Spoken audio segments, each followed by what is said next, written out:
پہلی بات تو یہ جان لیجئے کہ مہدی دو ہیں، ایک شیعوں کے مہدی، ایک سنیوں کے مہدی، ان میں بڑا فرق ہے۔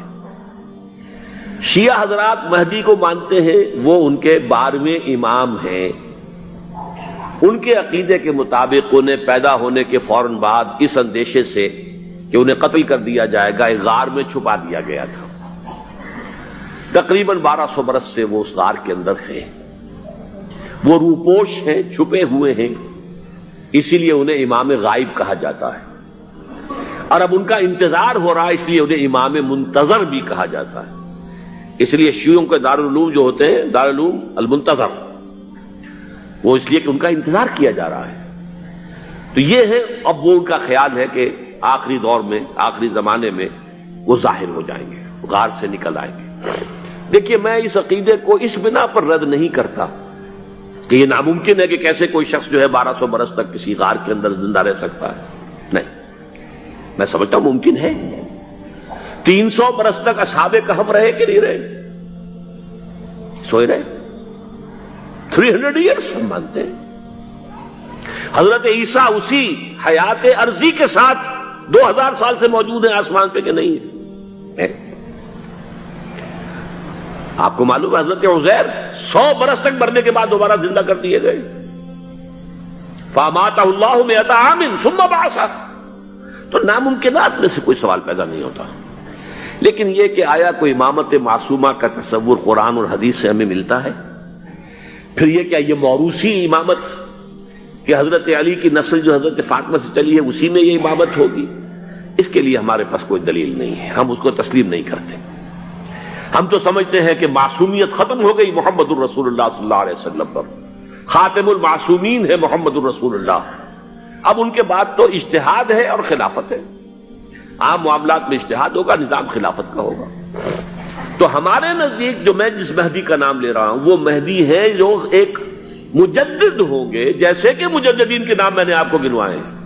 مجدد الفسانی ہو، شاہ ولی اللہ ہو، سید احمد بریلوی ہو، شیخ الہند ہو، ایک ہوں گے انسان جو پیدا ہوں گے انسانوں کی طرح عام طور پر اپنی عمر کو، پختگی کو پہنچیں گے، پھر وہ سامنے آئیں گے منظر پر، پھر وہ کام کریں گے، قیادت کریں گے، عرب میں ان کا ظہور ہوگا۔ دوسری بات یہ نوٹ کر لیجئے حضرت مہدی کے بارے میں،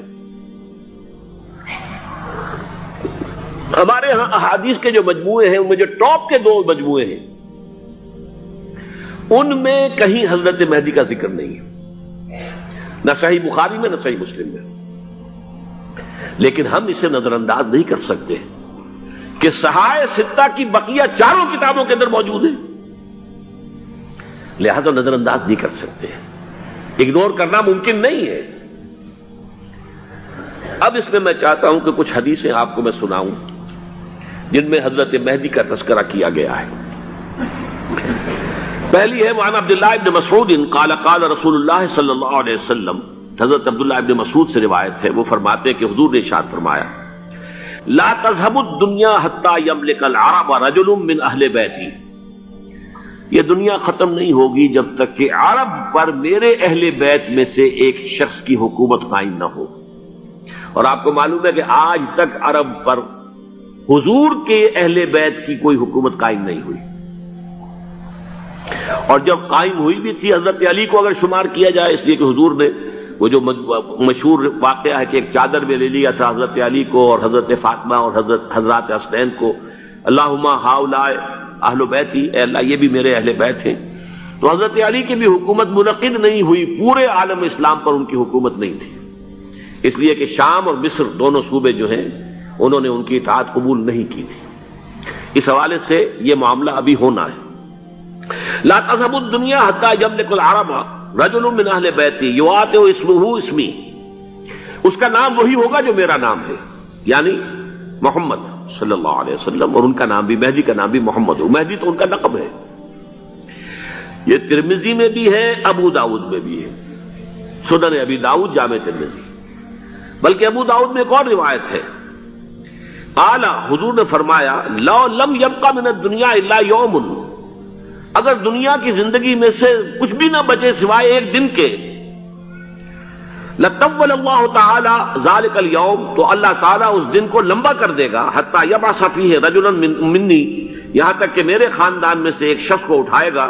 من اہل بیتی، میرے اہل بیت میں سے، یواطئ اسمہ اسمی و اسم ابی ہے اسم ابی، جس کا نام میرے نام پر ہوگا، جس کے والد کا نام میرے والد کے نام پر ہوگا، محمد ابن عبداللہ ان کا نام ہوگا،